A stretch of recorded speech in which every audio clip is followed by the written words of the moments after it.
జై శ్రీదత్త, జయ గురుదత్త. గురుబంధువులకి నమస్కారం. శ్రీ గురు చరిత్ర అధ్యాయం 27. శ్రీ గణేశాయ నమః, శ్రీ సరస్వతియే నమః, శ్రీ గురుభ్యో నమః.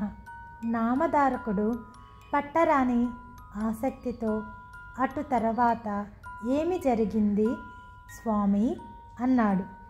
సిద్ధుడిలా చెప్పారు. శ్రీగురుడు ఎంత చెప్పినా వారు వినలేదు.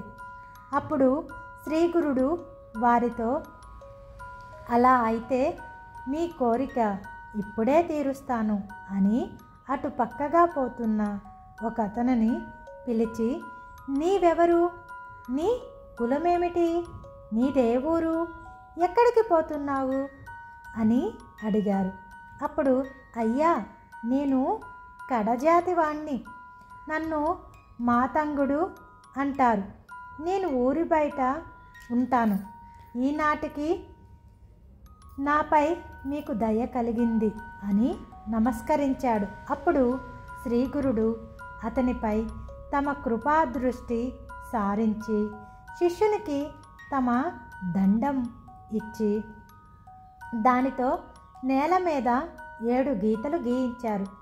అప్పుడు చండాలుని మీద విభూతి చల్లి వానిని ఒక్కొక్క గీత దాటమని చెప్పారు.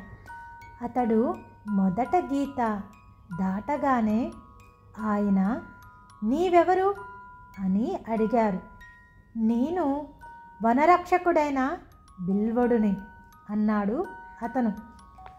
అతడు రెండవ గీత దాటి, నేను రావణుడినే, కిరాతకుణ్ణి అన్నాడు. మూడవ గీత దాటి, నేను గాంగేయుడినే, జాలరిని అని.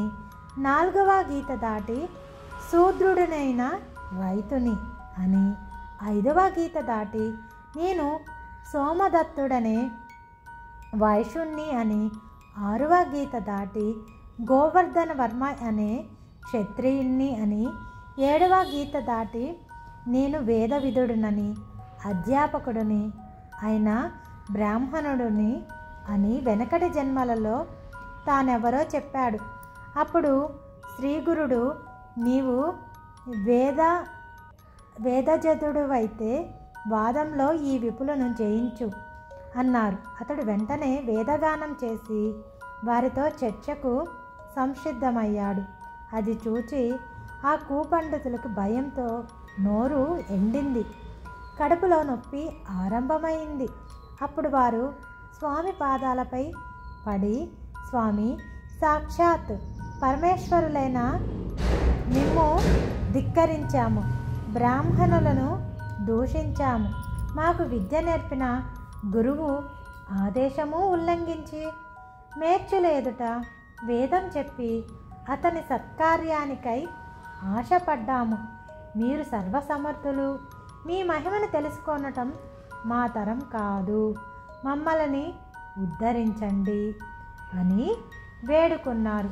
అప్పుడు స్వామి, మీరు బ్రాహ్మణ దూషణ, ధర్మ ఉల్లంఘన చేసి ఎందరినో బాధించారు కనుక ముందు జన్మలో బ్రహ్మ రాక్షసులుగా అవుతారు, చేసిన కర్మ అనుభవించక తప్పదు కదా అన్నారు. అప్పుడు వారిద్దరూ శ్రీగురుని పాదాలపై పడి తమని కరుణించి తరుణోపాయం చెప్పమని ప్రార్థించారు. అప్పుడు స్వామి, విపులారా, మీకు పశ్చాత్తాపం కలిగింది కనుక మీ పాపంలో కొంత భాగం నశించింది. ఇక మీరు బ్రహ్మ రాక్షసులుగా 12 సంవత్సరాలు జీవించాక ఒక బ్రాహ్మణుని వలన వేదంలోని నారాయణ అనువాకం వినటం వలన మీకు పిశాచితత్వం తొలగి ద్విజ్వులై సద్గతి పొందుతారు అన్నారు. వారు శ్రీగురుని వద్ద సెలవు తీసుకొని గ్రామ పొలిమేరకు చేరేసరికి వారిద్దరికూ గుండె నొప్పి వచ్చింది. నదీ తీరానికి చేరేసరికి అది కాస్త తీవ్రమై మరణించి రాక్షసులై 12 సంవత్సరాలు అక్కడే నివసించారు.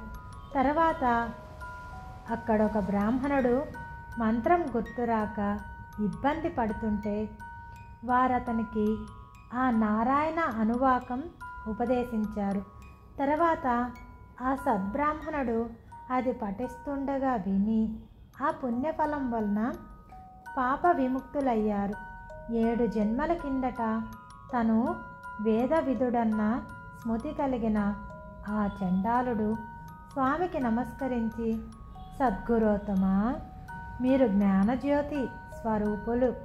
పూర్వజన్మలో వేద విధుడనైన నేను ఈ జన్మలో కడజాతి వాణ్ణి ఎలా అయ్యాను? త్రికాల జ్ఞానులైన మీరు నాకు జన్మ ఏ కారణం వల్ల వచ్చిందో తెలపవలసింది అని వేడుకున్నాడు. శ్రీ దత్తాయ గురువే నమః. శ్రీ శ్రీపాద శ్రీ వల్లభాయ నమః. శ్రీ నృసింహ సరస్వతే నమః. దిగంబర దిగంబర శ్రీపాద వల్లభ దిగంబర దిగంబర దిగంబర అవధూత చింతన దిగంబర. జయ శ్రీదత్త, జయ గురుదత్త. గురుబంధువులకు నమస్కరిస్తూ ముగిస్తున్నాను.